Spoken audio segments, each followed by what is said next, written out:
Good evening, everyone. Welcome to the International View. My name is Rocio Trasancos. I'm a double degree in broadcasting and mass communication and business in sunny Oswego, and I'm from Spain.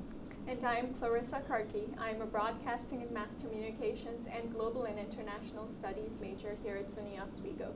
In this show, we are going to talk about current events, culture, and interesting facts from around the world. So let's get right into it from the latest around the world.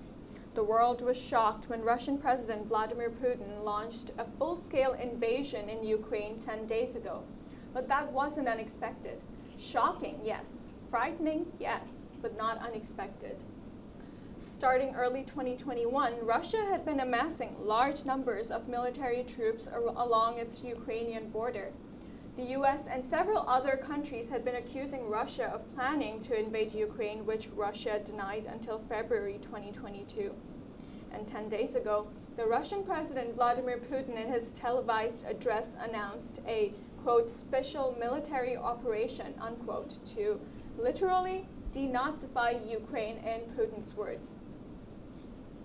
Right now, the entire world is on edge because the world in Ukraine resonates far beyond. In this increasingly interconnected and interdependent world, what we have right now, the echoes of the war in Ukraine will reverb globally. A literal war is happening in Ukraine right now. Ukraine is facing the largest conventional military attack in Europe by one of the most potent military countries of the world. Regular Ukrainians who probably had never even seen or touched guns their entire lives have taken up arms to defend their nation's freedom. The television stations are broadcasting recipes to make Molotov's cocktail to take down the occupier. And these are not military personnel. These are teachers, bakers, and housewives desperately trying to defend freedom and democracy. So here's the latest. Ukraine's Ministry of Health report says that several children are dead as heavy shelling is heard in the northwest of Kyiv. 3 people have been killed as 2 mortar or artillery shells hit a checkpoint meant for civilians to cross into Kyiv from the suburb of Irpin.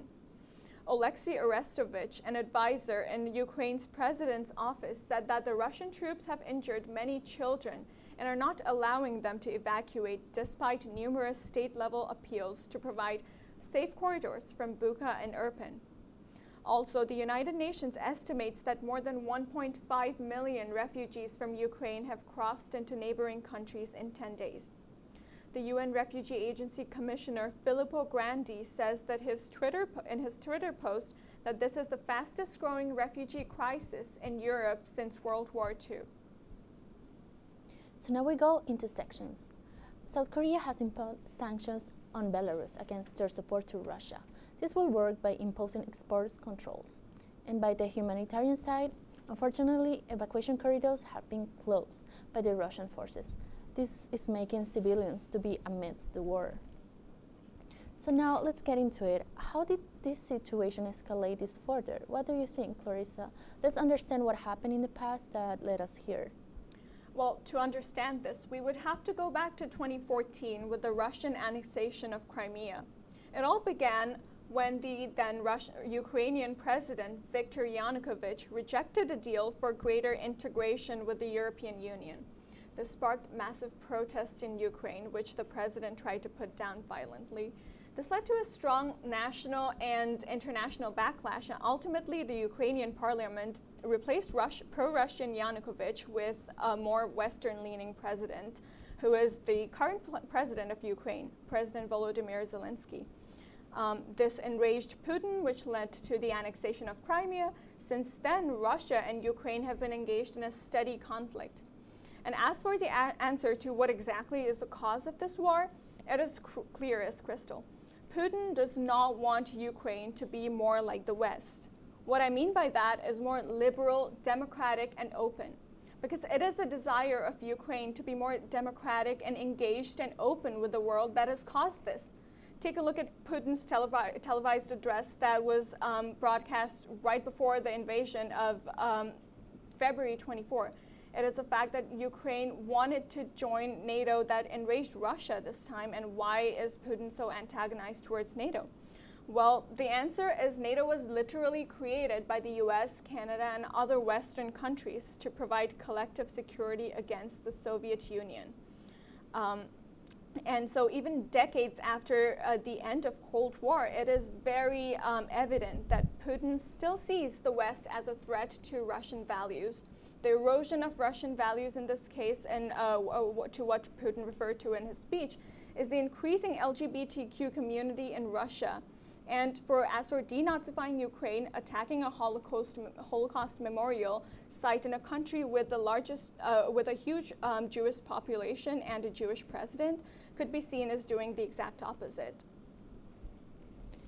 From what we have seen so far, Russian President Vladimir Putin conducting a full-scale invasion of Ukraine, going into another country, laying siege to its major cities and shelling buildings and monuments. Why hasn't any other country come to Ukraine's aid? What I'm wondering is this kind of attack on another country's sovereignty looks like the sort of issue where other countries should get involved. Why hasn't the West gotten involved militarily? And are we aware that the US, European Union, and many other countries have imposed heavily sanctions on Russia? But is that enough? We will talk more about this after the break. Good evening and welcome to WTOP 10 Nightly News. For the governor race with a strong lead, former Governor Andrew Cuomo is... Barlow announced the completion of a large building mural in downtown Oswego. The renovations on the Hewitt Union Building, turning it into the new Hewitt Hall. And as we move into tomorrow, that rain is going to be in our area. Moving to the Diamond now, as Sweet Caroline got a lot sweeter last night.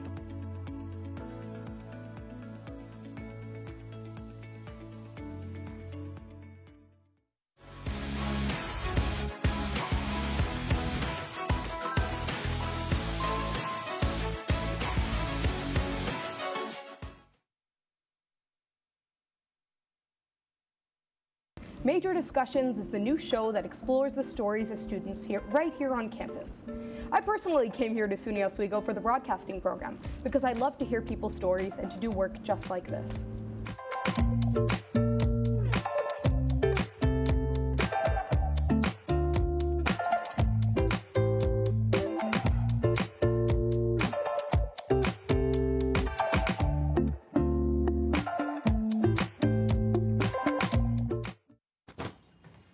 What's going on? I'm leaving. Why?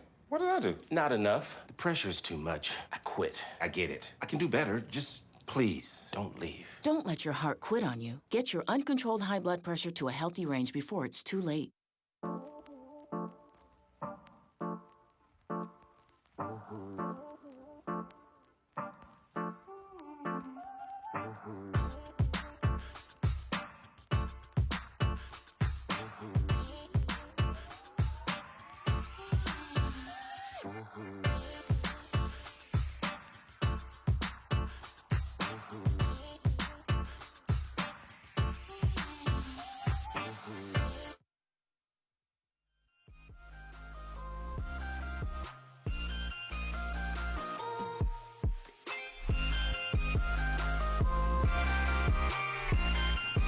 So let's talk about it. Why do you think the West hasn't been involved more further than this? So there is a very simple two-word answer for that. It's the fact that West is just doing economic sanctions and not doing more of a military side to it, is nuclear weapons. So if the United States or any other major European countries like France or Germany get involved in Russia, in Ukrainian territory where Russia is directly engaged in armed conflict, that would be an open warfare, and that would bring two countries or more countries that possess nuclear weapons together into one territory. That is a possibility that the West is trying to avoid, and I think that is one of the key deterrent forces that Russia is using in its favor.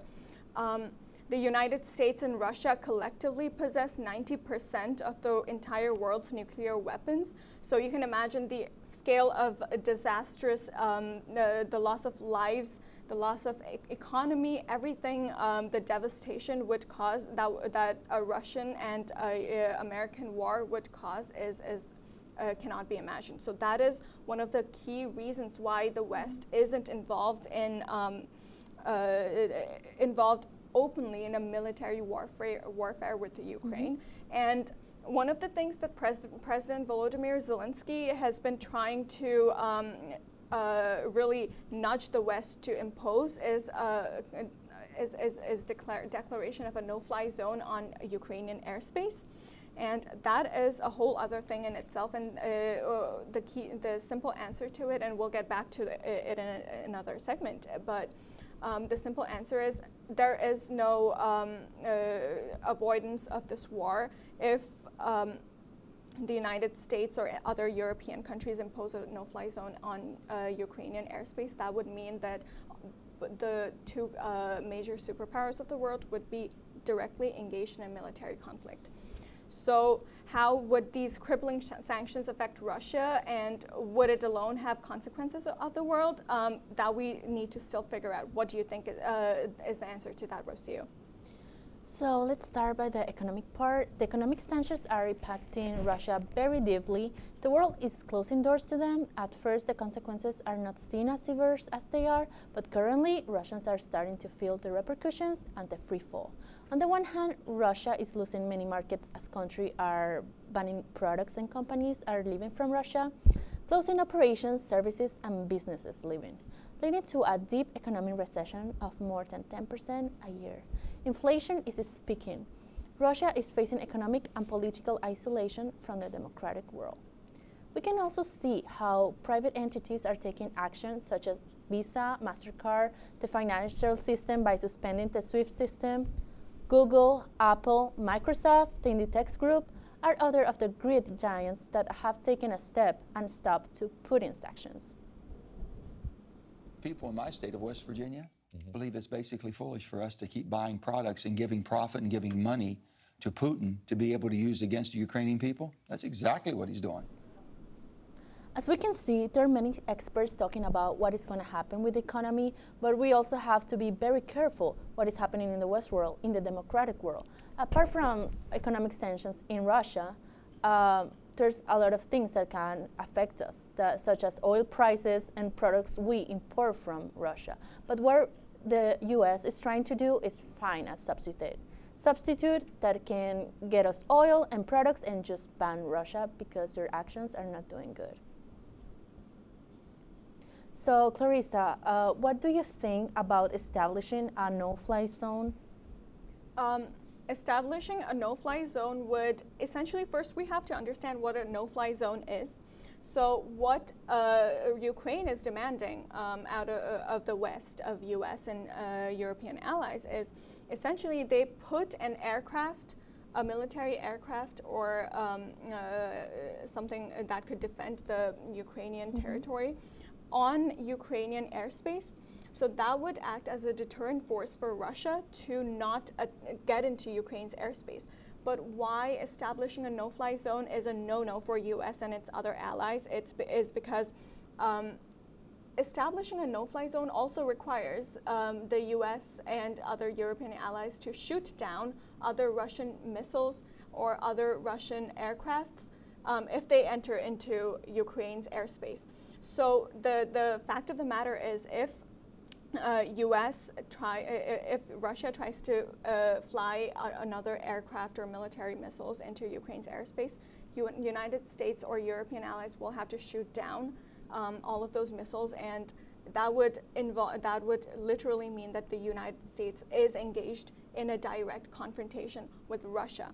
So that would also, again, mean nuclear warfare, because a possibility of nuclear warfare, because both of those really strong countries, nuclear armed countries, both of them engaged in direct military conflict would be disastrous for the world. Representative Smith says that if US imposes a no-fly zone on Ukrainian airspace, it would cause a large warfare. Take a look. If we start a war with Russia, there will be more, not less, suffering. And a no-fly zone requires us to shoot down Russian planes, or it requires Russia to simply agree to the no-fly zone. We would have to contest the sky with Russia. I mean, that's war. That's a direct conflict. I completely understand what President Zelensky is asking for, given the situation he's facing. but a larger war would also have devastating consequences. It's not surprising that there is no freedom of speech in Russia, that you cannot express your thoughts freely. Media and civilians have been silenced by the government. If you protest in Russia or raise your voice, you will face serious consequences. We can see how protests have led to arrests of peaceful people, such as an elderly woman arrested at an anti-war protest in St. Petersburg. Let's take a look at it. This is part of their effort, as you know, to cut off a range of information from their public. I talked about this a little bit yesterday, but there are concerning steps they have taken to crack down on any form of information being shared with our public. Certainly Facebook is a part of that. They've also threatened fines for journalists reporting on the ground. They've conveyed that there are only certain words their own Russian media can use at the risk of being fined or even jailed. This is a pattern. This is not necessarily a new approach that they have taken, but to crack down on information in their country to reach the Russian people. Thousands of military forces have been sent to Ukraine, and all these soldiers, many of them, they don't know where to go, and they have been lied to. So they have such an uncertain future. We have seen cases of finding these young military forces from like 18 years old, 20 years old, same as age as us, and they have been stuck in Ukraine, and some people have been really nice to them, and they could give them communication to their families. And we can see that in this video. They are the world's newest refugees, Ukrainians fleeing en masse from the Russian invasion of their country. The United Nations says more than 1.3 million Ukrainians have crossed the country's borders in the last week and a half, more than half of them traveling to neighboring Poland. And that's where the U.S. Secretary of State was on Saturday, trying to send a message of support to some refugees that he met with on the border. What Ukrainians are doing is inspiring the world. And the world is united in support of Ukraine and against Russia's aggression. And we are working very closely with our Polish friends. Hundreds of thousands of other Ukrainians have come to other neighboring countries, and we have recently traveled through Slovakia, Hungary, Romania, and now Moldova. And everywhere in the border regions, you can see Ukrainians on the move. They're almost always women with children. They're in the train stations, in airports, sleeping on the floor, in hotels, in guest houses. The populations of these neighboring countries have largely opened their arms to the displaced Ukrainians. The governments as well, providing free transport, warmth, food, even donated toys to give some sense of normalcy to the children. Here in Moldova, there is an extra sense of vulnerability to this new conflict because Moldova, the government, it shut down its airspace on the first day of the Russian invasion, fearing that civilian aviation could be somehow damaged by the conflict, and there is no real air access in and out of this former Soviet republic. So Ukrainians are largely traveling through Moldova to neighboring Romania. There are backups at the border, and some Moldovans who are spooked by the conflict have also started to move away from here, clearly nervous that their country could become the next target of the Russian military. Ivan Watson, CNN, Chisinau. It is certainly very sad that all of these people who were once very safe, secure in their homes are suddenly homeless. Nobody ever probably thought that you sleep one night and you wake up the next day and you just realize that there's a war happening in your country. Your country's freedom, your country's democracy is under attack by your neighboring country, and it is certainly a very, very scary thought to think about. Meanwhile, Russia is also cracking down on journalists and social media. What is your opinion on this, Rocio? This is devastating to me. Independent media outlets have been shut down, and the access to Facebook and Twitter was blocked this Friday. In addition to no access to foreign media, Russian news censorship law will affect anyone referring to the situation as an invasion or war, and not using the government lies as a special military operation. If you don't comply to the law, you can face up to at least 15 years in jail. The only way that Russians have to be informed is Telegram messaging app and use virtual private networks to bypass restrictions. What do you think if we would talk a little bit about this? I feel freedom of speech is so important nowadays. Like, we live in a democratic country that, imagine living in Russia, in a country you cannot express your thoughts. It's like so terrible. And like working in a news media, like we are here, we're expressing our voices, we're doing news. They cannot do it. They just say what the government says, and you cannot see what's happening outside the world. Well, it's devastating. Yeah, I know it is devastating, but am I surprised by it? No, because Russia is an illiberal democracy, and we have seen it over and over again. With illiberal democracies, there is a price to pay in terms of countries, in terms of citizens' freedom, in terms of their right to speech, right to certain actions. And this only goes to showcase the fact that how much the people in Russia may not even know about what is happening actually. Mm-hmm. And as you mentioned, right, a lot of soldiers that went to fight in Ukraine did not even know that they were actually going to be deployed to Ukraine. So who knows what the Russian media is telling the people in Russia. Do Russians even want the war? That's the question. We'll get right into it. Stay tuned. Athletics. Aaron, there are 6 big points. This is the one you've been waiting for. This group has never beaten Cortland. Getting started with some men's soccer as the Lakers had 2 conference matchups. For half of the Lakers' goals this entire season. Offense is key. You talked all about scoring goals.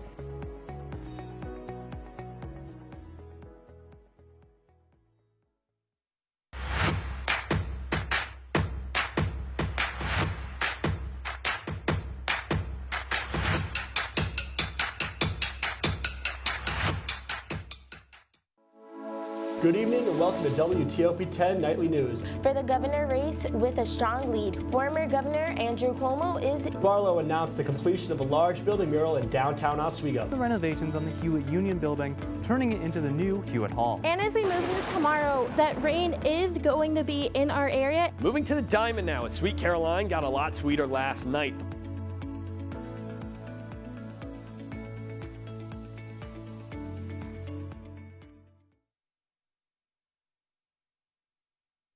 Life's taught me a lot, and I'm ready for more. Well, you're not the typical kind of candidate that I hire, but you are exactly what I'm looking for.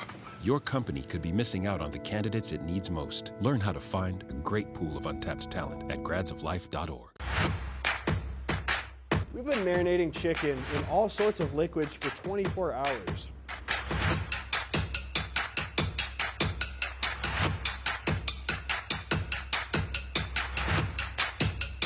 These are vitamins and minerals and things that you need, nutrients.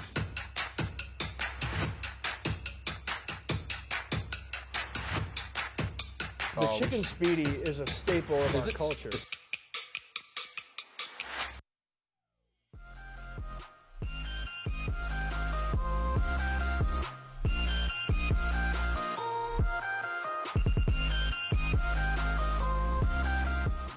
Welcome back.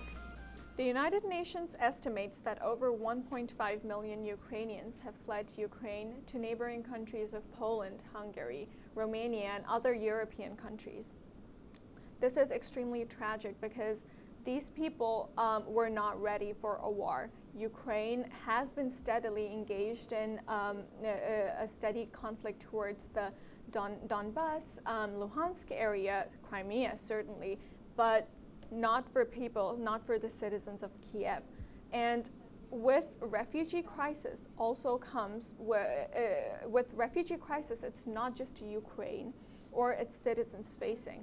It's also the people. It's also the countries that are accepting the refugees. The countries where the refugees are going to that will also face certainly a lot of disruptions because they are not ready for people who they have never met in their lives, and they also need to create more jobs, resettlement of the refugees, and all that, and that really creates a huge refugee crisis. Can Europe, which is already facing a huge refugee crisis from the refugees of Syria, is it ready to accept Ukrainians? That is certainly up to a question, and also I find it very hopeful, honestly, to the fact that Russia and all the other European countries were so welcome to the fact that for Ukrainians who have been fleeing their homes, but we did not see the same sort of attitude. Obviously, certainly the governments accepted the refugees from Syria, but we did not see this sort of attitude by the citizens, widespread kind of people. So do you think that is, Europe would be easily welcoming towards people who were not from Europe? So basically what the European Union is doing, at least Spain and other countries are going to accept any Ukrainian coming as a refugee. It is like really a problem that the countries that are closer to Ukraine are receiving the most immigrants, so they will have to talk about it and organize what they're going to do so they can find a new home. But it's really challenging because these people don't know the language, don't know the culture, they don't have like they don't know what they're gonna do when they arrive there. So it's really challenging. We can also talk about what the civilians think. I think like the Ukrainians, I have seen the videos, the Ukrainians only want peace and freedom. Well, the Russians, maybe they don't know what is happening. They just want peace in their countries, and they're a little bit another part, we could say, that Russians that support what Putin is doing. So can we take a look in this video to see how Ukrainians are thinking about it? I think it's better, honestly, to just discuss it without the video because the fact that also what I have noticed is Ukrainians, if you look at it from the Ukrainian people's perspective, nobody wants to be a refugee. Nobody wants to leave their homes and flee into a country where they have no history. So with this, we would like to conclude the show. Have a good night, everyone. Bye-bye. Are we done?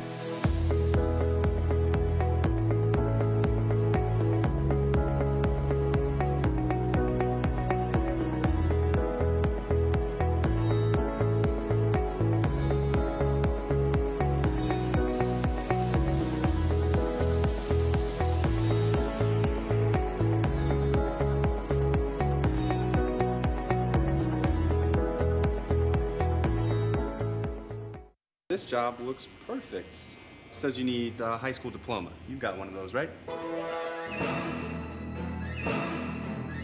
Skip the drama. Get your diploma. I got that. Find free adult education classes at finishyourdiploma.org. Major Discussions is the new show that explores the stories of students right here on campus. I personally came here to SUNY Oswego for the broadcasting program because I love to hear people's stories and to do work just like this.